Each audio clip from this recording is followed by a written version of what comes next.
Things I wish I knew about early postpartum life as a first-time mom who is still very much in the newborn trenches. First thing I was absolutely blindsided about was the baby blues. I really was fully unprepared for this and didn't really know about it before just happening to me. The baby blues is essentially like, because your hormones are shifting so drastically after giving birth, you feel highs and lows kind of eccentrically. And for me, I felt overwhelming sadness, overwhelming happiness. I would cry at literally anything. I remember I was watching Finding Nemo with my mother-in-law, and you know the beginning part where Marlin's wife essentially passes away by the barracuda and most of his children also die.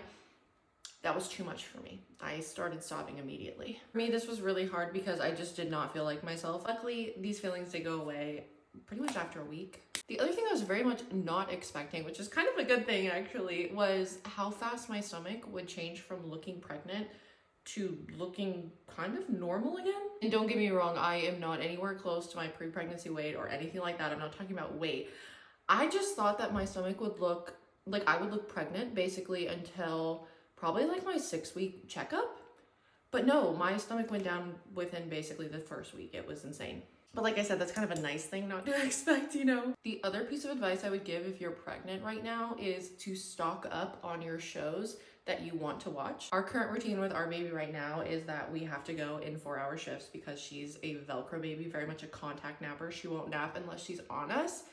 And so in the middle of the night, one of us has to be awake while she's sleeping on us, and that's whenever I've started watching shows and stuff.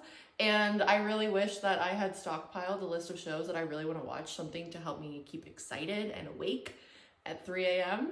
And then lastly, the other thing I'll say, for me, I'm the kind of person that needs 8 hours of sleep, like minimum. And I was really not sure about how the sleep deprivation would go. I'm very surprised at how well I'm doing sleep deprived. And I know that's because I will do anything for my baby. And if she needs me, I'll be up in the middle of the night. There's more that I could say about this, so if you want a part 2, let me know. But these are just some of the things off the top of my head so far, postpartum.